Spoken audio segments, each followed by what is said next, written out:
Kuya Buddy, Yes, sir. magandang umaga at nakarating ka dito sa aking maliit na man cave. Yes, sir. Oo. At si Sir Gilbert ay magkasama tayo doon sa tour sa Vietnam. Doon kami nagkakilala at nagkaroon lang kami ng relasyon. Sabi ganun, brother. Okay.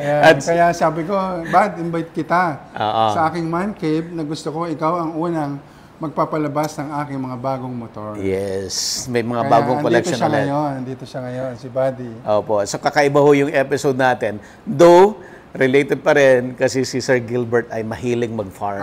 May farm din tayo na pupuntahan pagkatapos nito at ipapakita rin natin. Inuna lang natin ito. At nakakatawa yung kwento ni Sir Gilbert kasi lahat ng farming venture niya, jumajackpot, sir. Kaya gusto ko, kahit pa paano, si Buddy, jumakpat din. Pag nag-farm venture siya. Yan. Susubukan natin ulit for the second time. Kasi failure yung una. Hindi naman failure. Ano lang. Talagang gano'n. Sabi nga, try and try until you get. Diba? Gusto mo bang matuto ng agribusiness, crops, livestock and poultry, aquaculture, at ma-inspire sa mga success stories? Agribusiness How It Works! As a YouTube channel, Agribusiness features entrepreneurs, farmers, organizations, OFWs, investors. However, beyond our usual content and official endorsements, Agribusiness does not engage in other business dealings with them. While our viewers and featured individuals and entities may choose to pursue business deals with each other on their own, we encourage them to be cautious in doing so.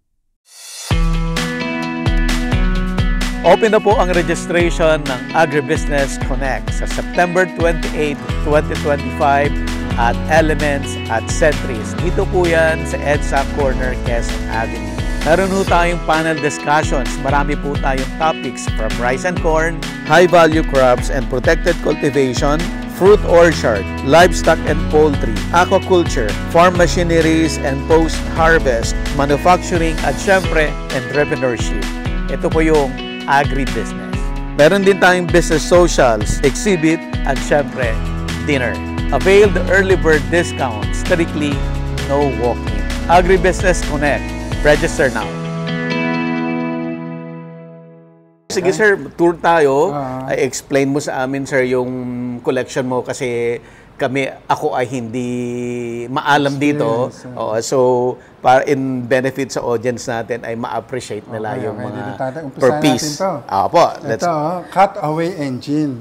Kasi sinasabing cutaway engine, itong makina na to, ay makina ng tunay na motor. Ang ginawa ko lang, kinat ko siya, kinat ko yung makina, pinalabas ko lahat ng mga makina niya. Ayan, Tapos ang tunay na kaha niyan, ayan. Ayun. Okay. Wow. Kasi nung bata pa ako, mahilig na ako sa Tamiya. Kaya sabi ko, pag ko ko yan, Tamiya. Pagka yumaman na siya. Pag nagkaroon ng ipon. Ayun, ang ganda ng story ni Sir Gilbert, yung success story niya, sir, no? Nag-start ka from market. Palengke boy ka, no? Palengke boy lang ako. Hanggang nakaswerte. Meron mga nagpahiram na napalago ko naman. Napalago, Unang-una, yung nanay ko, ninang ko, hanggang napagbigyan ako na magsarili, na mag-asawa ko. Di ba nga, sabi ko nga sa kwento ko, ano ba ang gagawin ko? Okay. Magnanakaw ba ako sa nanay ko para makapagnegosyo o mag-asawa? Di ba? Yan yung Kaya lang, binigay ni Lord na mag-asawa. Mag-asawa. Ayun. Sinuwerte naman ako. At yung napangasawa ko ay hindi ordinaryo, di ba? Yes, sir. Pasyente lang ako at doktora. Doktora ang asawa ninyo. Kaya nalahian kami ng matalino ngayon. Kaya lumabas yung kaya ko, matatalino. Okay. Ayan. Sige, sir. Tuloy natin. Ayan. Mga natin, Vespa. Yan yung sinasabi natin na mukha ng Vespa. Okay. Ayan. Tapos ito namang unang-unang ito. Ito, sir. Ito yung Vespa Red na 946. Anong ibig sabihin nun, sir? 946 is yung mga mga ano siya, mamahaling motor ng Vespa. Kasi aluminum body siya. Ginamit siya noong sinabi natin, fights against AIDS. Kasi yung mga kinita dito, donate sila sa AIDS.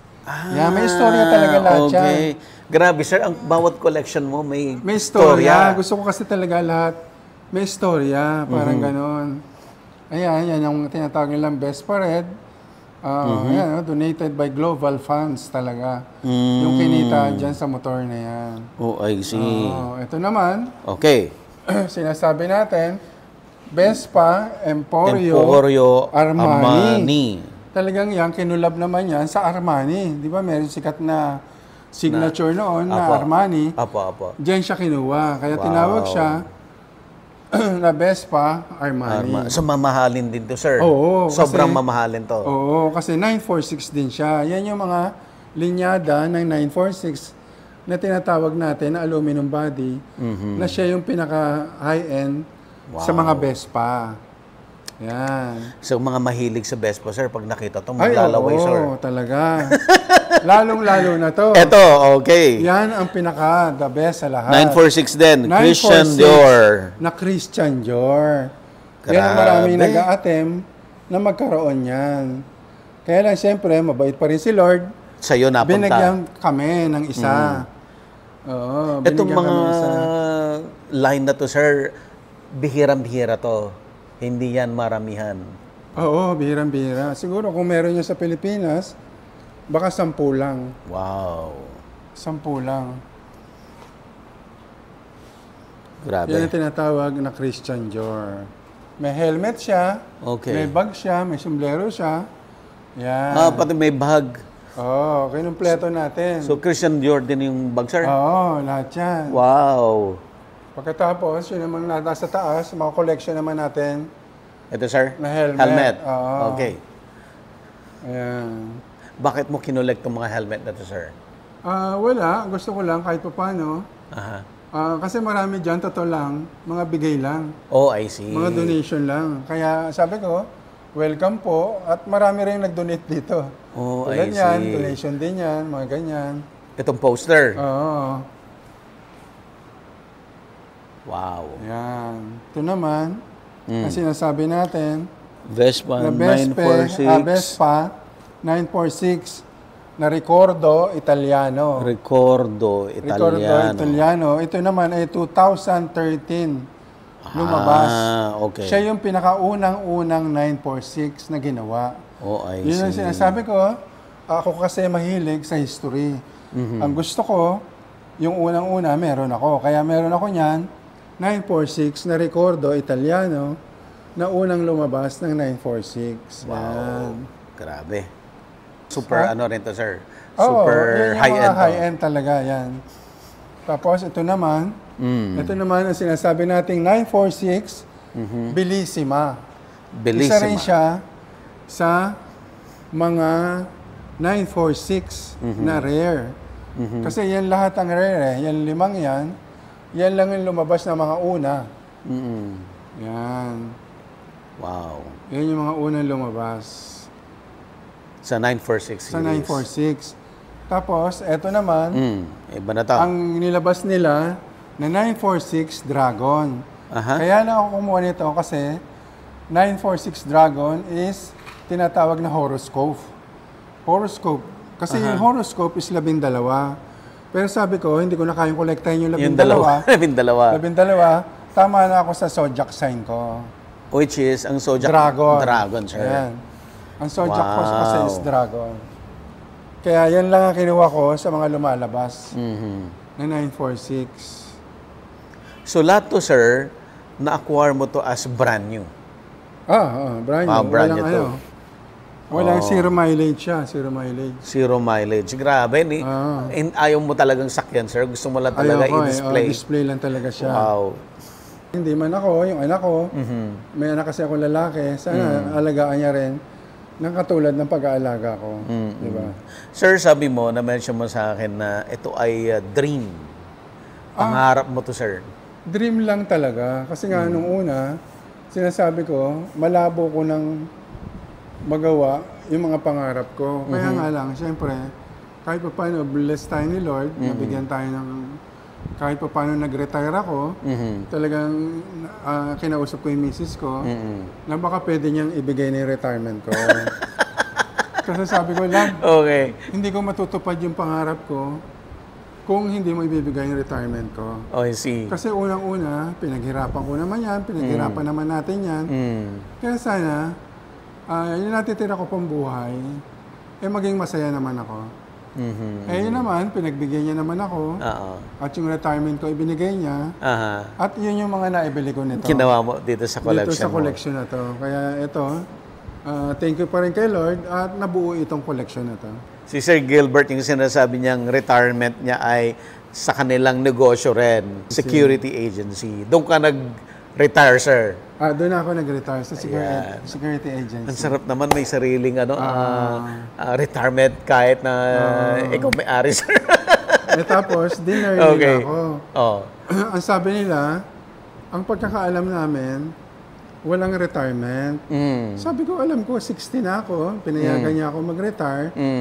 Ngayon, gusto ko na magamit pa yung natitira kong buhay sa pamamasyal, sa mga bagay na makakatulong ko sa kapwa.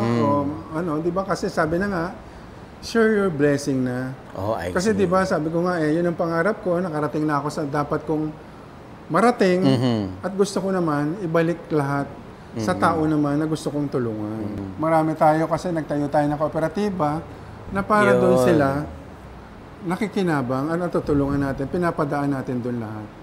Pero ngayon, marami pa rin tayong project na gagawin ng mga scholar din, mga ganyan. Kaya sana, magpatuloy pa rin kasi nagpapasalamat din ako sa lahat ng mga kliyente namin na sinusuportahan pa rin kami. Kaya, sobrang na-bless po kayo sa business, sir. Sobra. Kasi hindi naman ako totally aligned dito taga-palengke lang ako. Pero nga sabi ni Lord, hindi naman porke taga-palengke ka, hindi mo kayang gampanin yan. Bibigyan akong bahala sa iyo, di ba? Basta ikaw, nasa likuran lang kita. O, di ba? Akong mangunguna, ako magpapatakbo niyan, hindi ikaw. Kaya ito umasenso, dahil dinedicate namin to kay Lord. Gusto ko lang balikan, sabi mo, sir, nagtayo ka ng kooperatiba sa mga employees mo. Kumusta, sir, yung kooperatiba?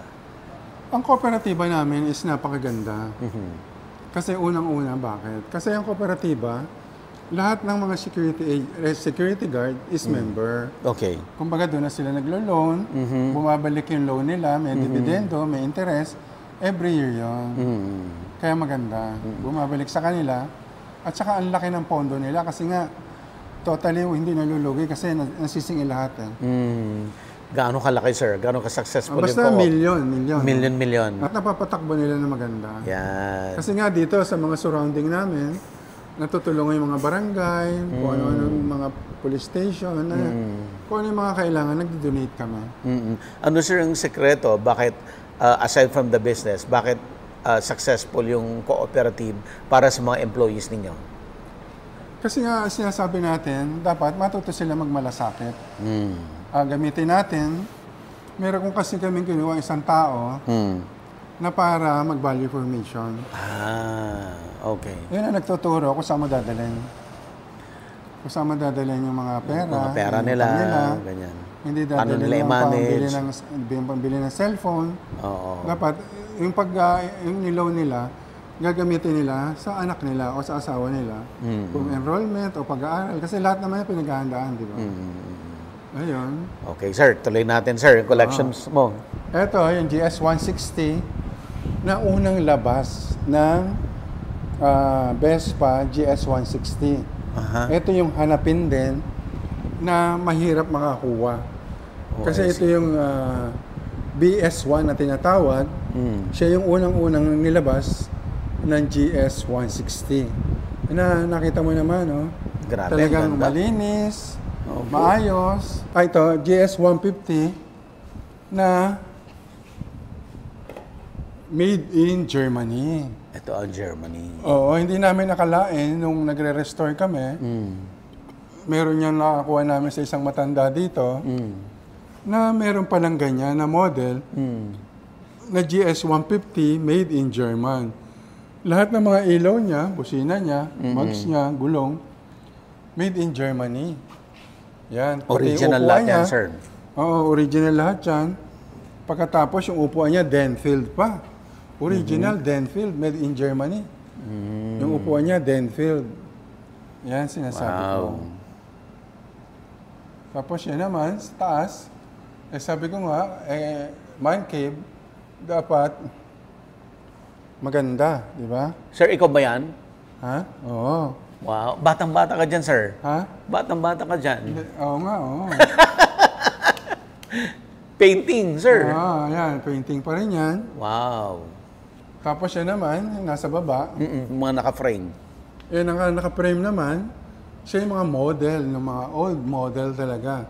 Wow. Ayan, nakalagay dyan, 1952, 1948, 1946. Yan yung sinasabi ko. Tapos, ito naman, siya yung paro baso. Paro baso. Na ginamit doon sa pinikula na ano yun, Roman Holiday. Siya yun, yung sinakyan doon sa Roman Holiday. Eksakto. Ito Paro yung piece na to, sir. Paro baso. Wow. Ganda. Tapos ito naman, ang sinasabi natin na Vespa SS90. SS90, ito yung ginamit nila noong 1966 na pang-racing na naging sobrang rare.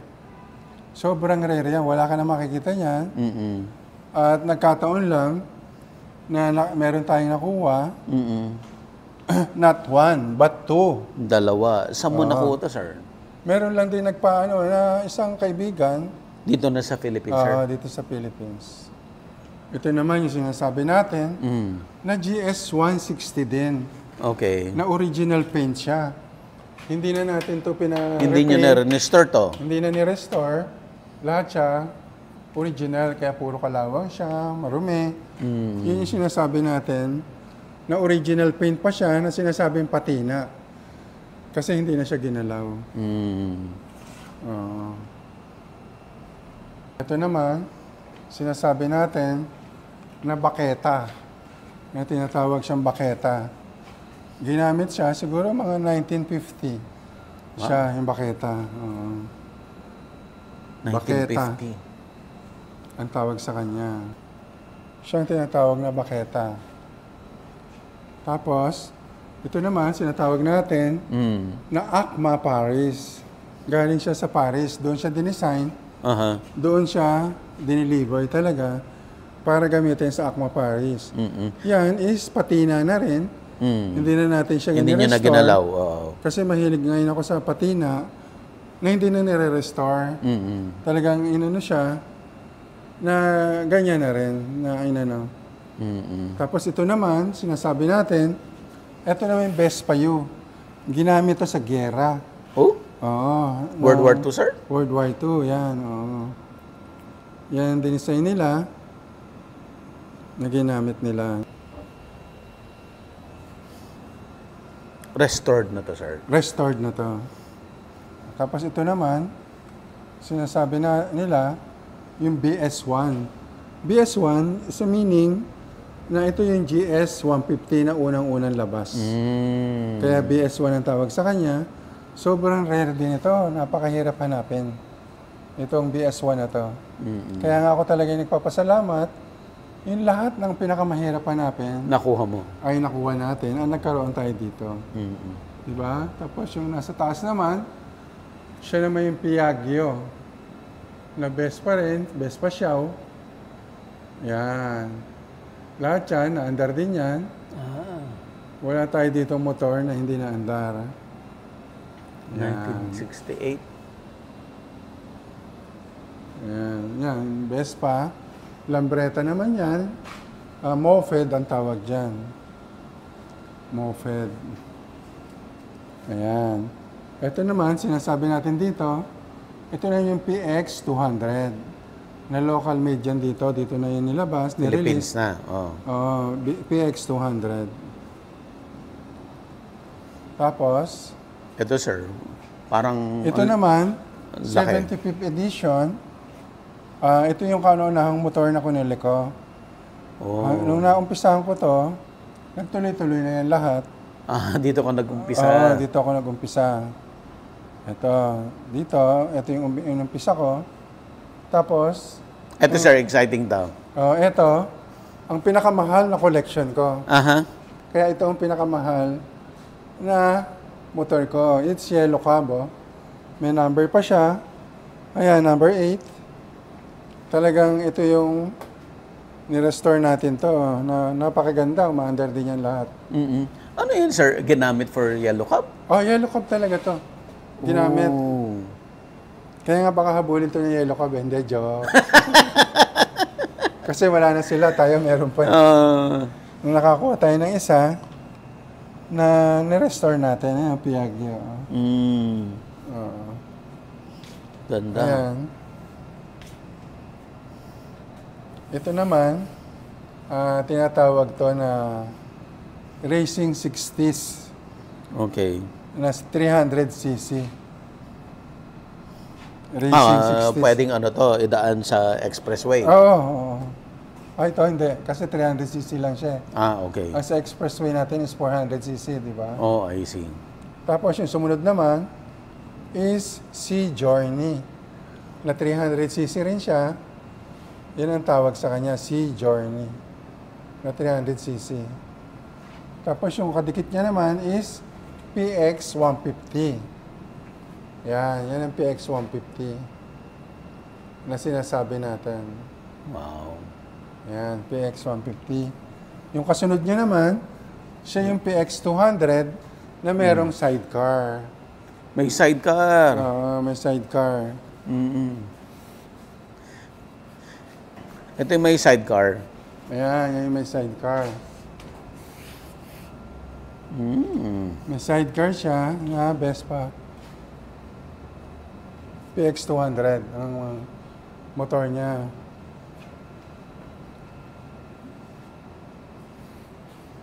Tapos ito naman ang tinatawag na Vespa. Ito. Vespa Ape. Hindi mo na restore to, sir? Hindi na ni-restore yan. Original yan na Original yan na Vespa. Pati paint niya. Original. Paano ka nagde-decide, sir, kung ano yung i-restore mo, ano yung i-keep mo as is? Kasi yung itsura. Kasi pag ang itsura niya, wasak na, tapos maganda i-restore, i-restore. Tapos ito naman, yung Vespa na sinasabi na Vespa top ginamit ng military. Pero ito sa atin, ano lang to, kumbaga sinasabi nga, inspired. Ginaya lang natin yung original. I see. Hindi ito talaga yung original. Ginaya lang natin yung original. Inspired. 150 top inspired. Yan. Tapos yun naman mga bayoneta na nasa pader. Yan yung mga kasabayan niya, 1907, Wow. 1920, 1945. Yan yung mga bayoneta pa nung araw, na nakolek ko nung araw. Na unang mong collection yan, sir? Unang collection yan. Yan. Ito na, sir. Highlight to, sir. Ito na yung pinaka-highlights. Ito na yung sinasabi natin na Vespa 98. 98. Vespa 98, ang pagkakaiba niyan, etong pula, 1946, ang pagkakaiba niyan, yung lang pedal. Yung pedal niyan, tingnan mo, yung tinatapakan, ayun, diretso. Ayan, diretso yung pedal. Ito, yan. Yung pedal, diretso. Yun lang ang pagkakaiba. Ito, diretso. Kaya tinawag siyang 1946. Pati ilaw niya, iba, bilog. Ayan. Wow. Ang mga plaka niyan, original yan. Yung sa kabila naman, is Vespa 1947. Makikita mo ang pedal niya, binago na nila, naben na. Naben na. Pati ilaw niyan, iba. Yan ang mga original niya. At saka nung araw, ang cambio, hindi pa kable, bakal pa. Ayan, puro bakal pa ang mga cambio. Puro bakal pa. So, ito sir, sa dalawa sa latest na collection mo? Oo. Yung latest, sobrang rare. Sobrang rare. Sobrang rare talaga. Sa pagkakaalam ko, sa Pilipinas, kayo pa lang ang meron. Sa pagkakaalam ko lang, hindi ko pa. Pero saan mo nahanap to, sir? Meron din kaibigan na dito lang. Hindi ko alam kung saan niya nakuha yan. Pinaampon niya lang sa akin. Oh, I see. Ayan.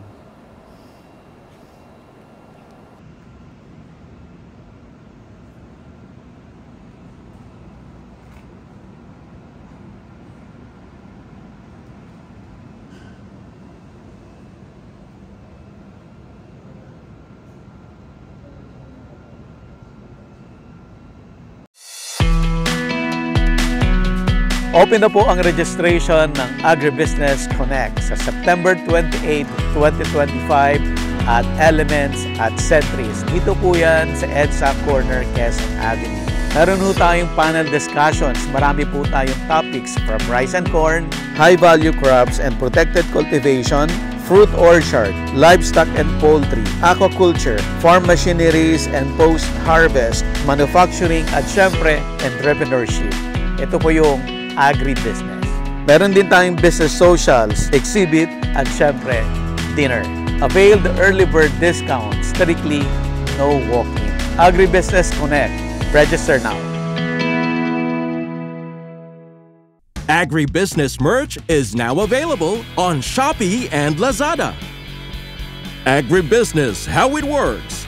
Instruct, inspire, succeed.